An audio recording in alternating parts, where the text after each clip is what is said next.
Hi everybody, it's me, Anita. I'm here doing my first video for my blog.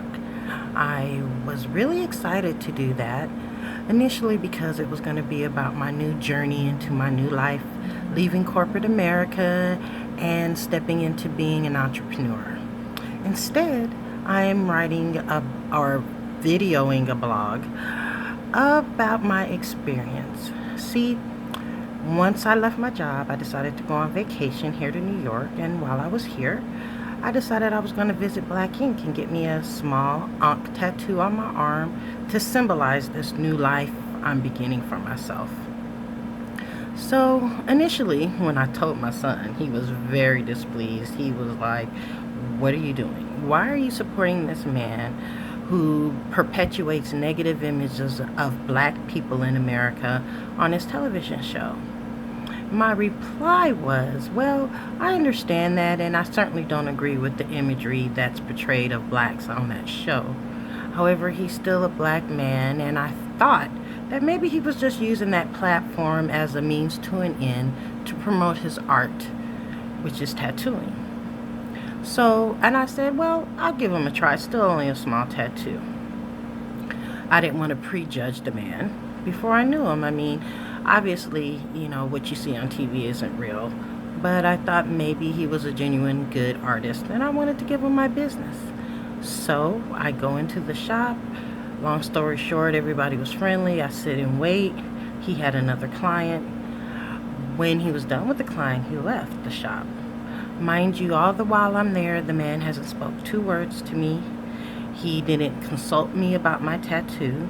The receptionist did have me email a picture of what I wanted to him, and that was all he had. There was no explanation, no talk about what it meant, or if that was even the exact image that I wanted.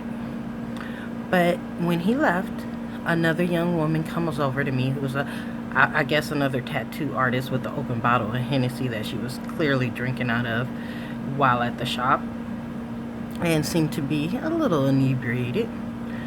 Came over to me while I was sitting in the lobby with my son and asked to put down my stencil for Ceasar, who was doing my tattoo, Ceasar, the owner of Black Ink at 125th Street in Harlem. And I was a little shocked because she saw the look on my face, I think. And she just apologized for invading my space, but explained how she just wanted to make my wait a little shorter since he had to go run an errand to pick up t-shirts.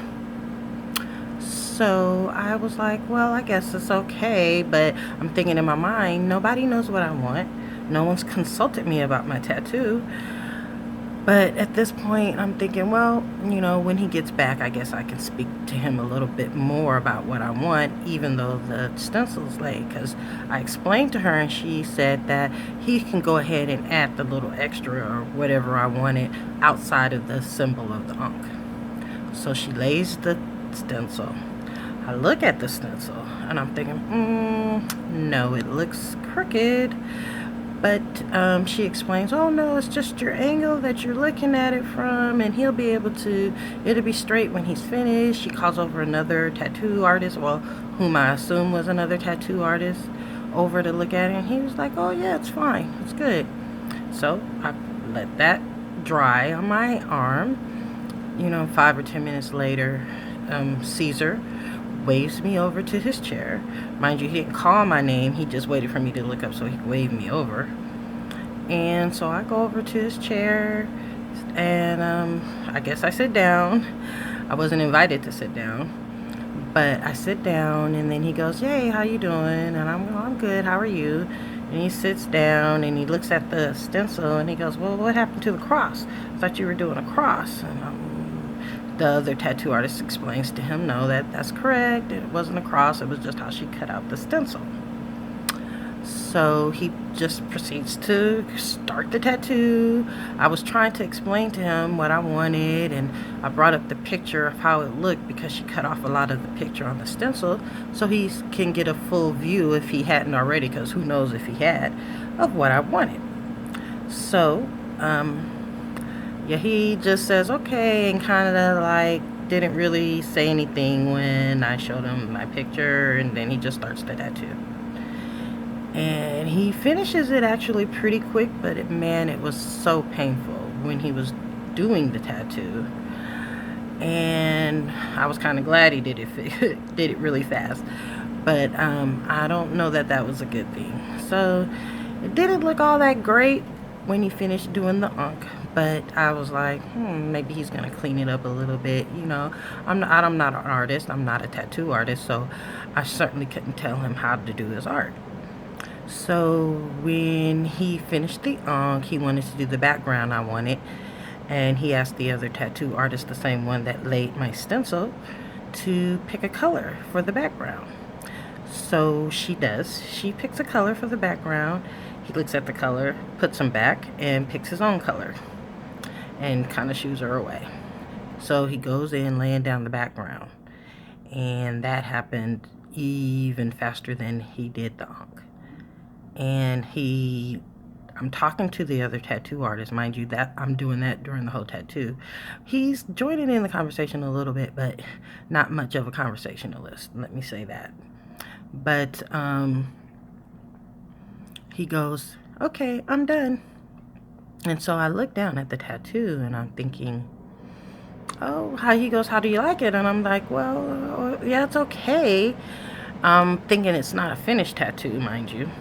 And then so I turn away and start back to speaking to the other artist that I was talking to. And he proceeded to wrap it up with plastic wrap. And so I'm thinking, what's going on here? I mean, he's done. Like, it was sinking in. It took a minute, like a good minute to sink in. So I'm like, okay, you know what? Is this the kind of work that this man does? I'd rather just leave this shop, come back to California, and go to Stan Corona at Good Time Charlie's Tattoo Land in Anaheim, and he will be able to fix this monstrosity of a tattoo I have on my arm. So I proceeded to take a picture with him, and my cousin took a picture with him because I was there with my son and my cousin. And we leave. My son is laughing at me because he's like, see, I told you not to let him do you a tattoo.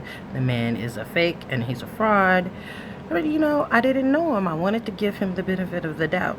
And my son says, you know, I'm too trusting and I shouldn't have done it. Clearly, he didn't deserve the benefit of my doubt because this tattoo is horrible.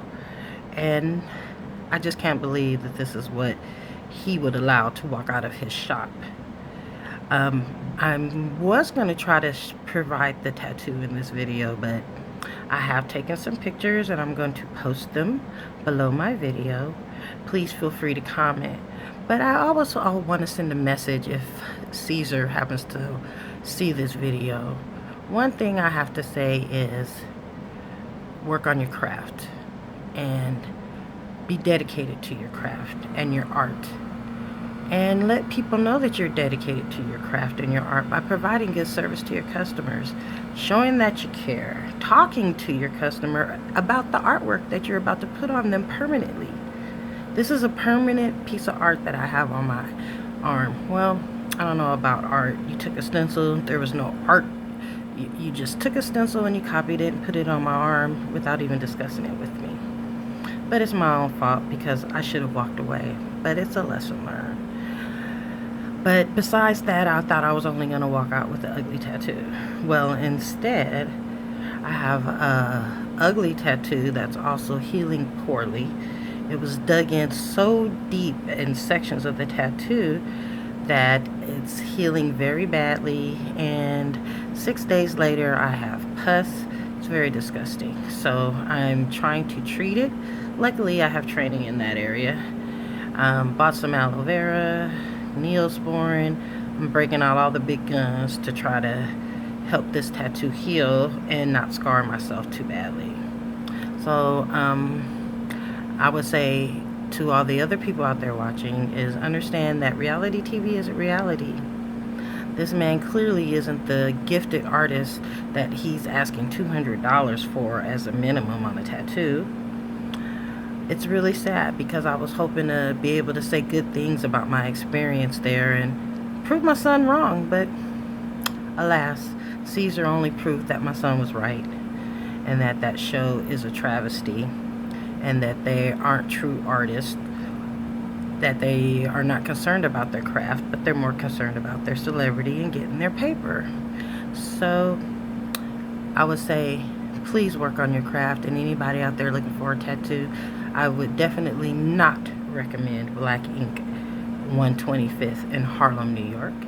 Find you a good tattoo artist, someone that cares about their craft, and do a little more research on them, and be sure that they treat you with the respect you deserve, and that like they understand that they're putting a permanent tattoo on your body. Alright, well, thanks for listening, and everybody, I look forward to bringing you more posts about this journey I'm about to embark on. So be blessed and have a great day.